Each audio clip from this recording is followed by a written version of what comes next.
I would call myself an artist. Most of what I do, I would categorize as some form of art. And that's always been the case. I always like to draw, I make music, I do graphic design, which is not design and art, they're not the same thing, but they are related. And I like to think that most of the things I do in this hobby are art as well. And I've always liked it when a project I do is like nicely wrapped up as like a whole thing. It's sort of like when you paint a mini and you paint the base and you put on the varnish, the grass tufts, that sort of finalizes it. And then that's like a nice package that looks great. And then after that, you might even go a step further and you might create like a little diorama or like a decorated storage box to put your minis on display. These are things I really enjoy. And so when I started making my own wooden dice, I didn't want to just make the dice because I think the experience with the objects that we have is important. I think putting the minis that mean a lot to me up on display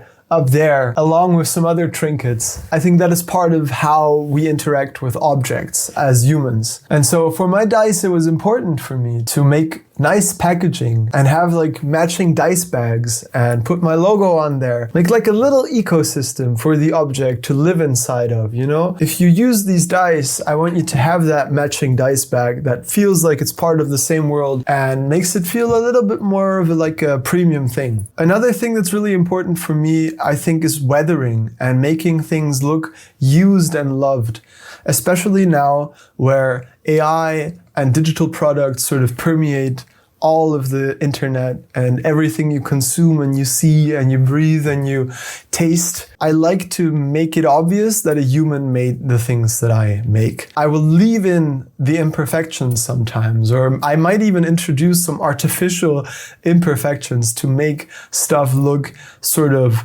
rugged on purpose. Like all of the graphics I use in the YouTube channel here, they all have like a little camera wiggle. Like the person who scanned or filmed them wasn't able to sort of steady their camera completely. And so all of the thumbnail texts that I do for this channel, I do the lettering by hand for all of them. And then I use brushes to kind of put some texture in there, scratch out some parts and make them look a little bit distressed. Sorry, disco has kind of ruined my shot.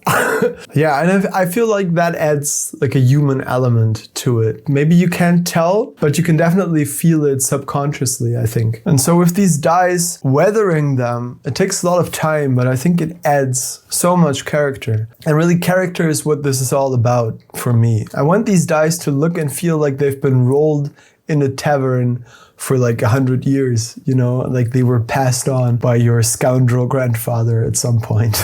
Or like you won them off some rogue while gambling. Yeah, I think people appreciate that about these dice, and I think people appreciate that about a lot of things, more things than you would think.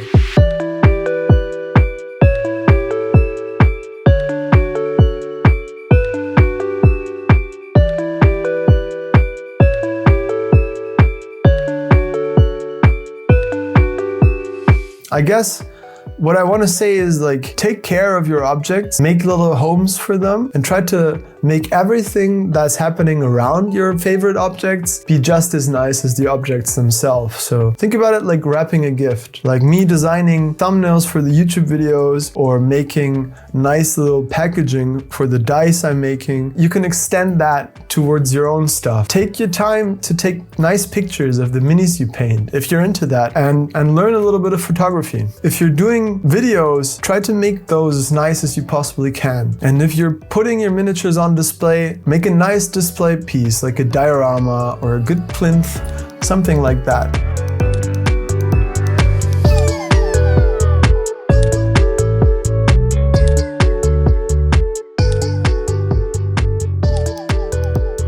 And I guess the other thing for me is don't beat yourself up over imperfections when you do. So when you're just starting on YouTube and like your audio isn't perfect, just know that is not the thing I think you should be worried about. I think obviously there's always like room to improve technically, but there also is a point where like it becomes too polished and too artificial and too perfect. And I would rather have like slightly shit audio or video quality and have like some really good commentary and some thought behind it, or like see something that you can do that no one else can, rather than seeing you paint like a space marine in ultramarines blue with like the highest 8K video video and super clean and crisp audio. Are you getting what I'm saying? Like, does that make sense? I think it does. I don't know, sort of rambling today. That's just what matters to me. I want you to feel the soul inside of it. And so one of the last things I do to these dies is I rough them up with a little bit of sandpaper.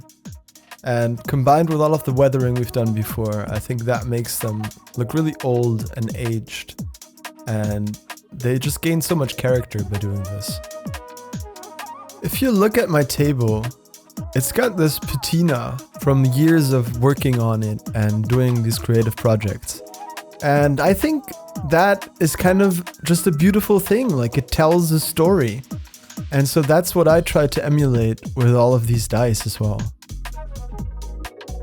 And making stuff by hand, I just always feel so inspired when I do this. And when I'm inspired, I want to make the whole thing feel special. And that's why I decided to do all of the packaging and all of the little extra bits that I do with my dice. For me, it's like a little love letter, you know, to the dice and the time I spent making them, but also to the people who receive them and who play with them. It's just kind of a, I don't know, like a sign of respect or something. I've got this little stamp made with my logo on it that I use to stamp these little dice bags.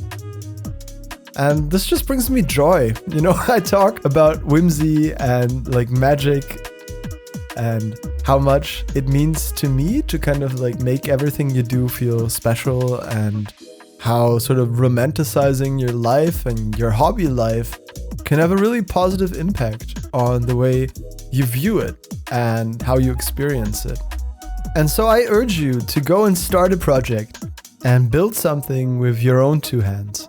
Make some dice for your D&D players, or paint a mini for one of your friends, or draw something, or do like a special lino cut, or like a printing, or whatever. If you're like musically talented, go write a song for someone you care about, or release something on YouTube.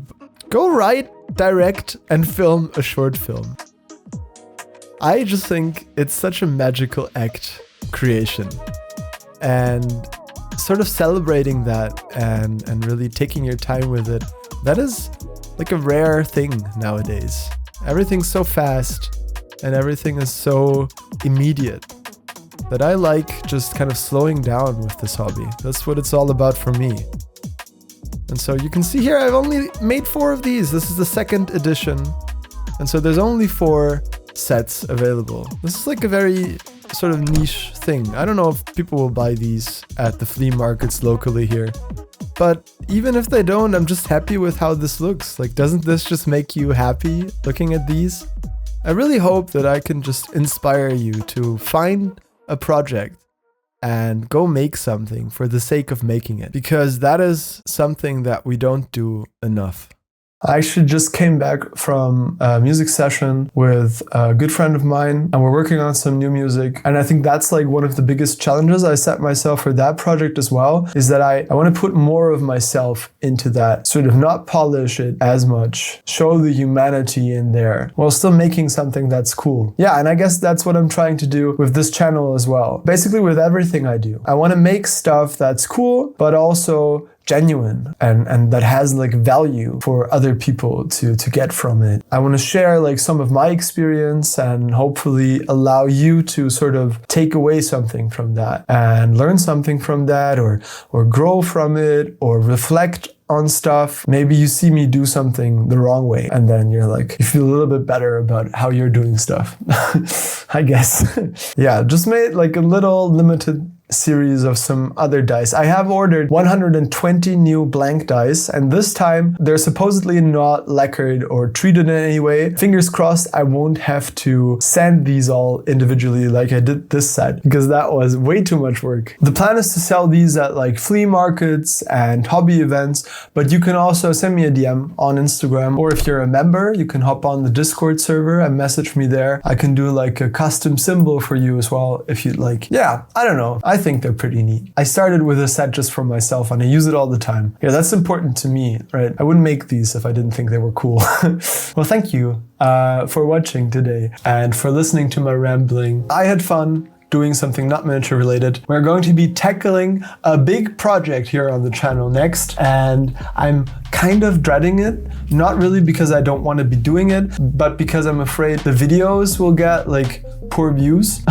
Like it's not a very algorithm friendly series. And that's the stupid thing to be worried about, because this channel is supposed to be like documenting my hobby and like what I want to be doing. So I just gotta say fuck that and just do it and not worry about that. Yeah, but we'll talk more about that in the next video when I actually explain what I want to be doing.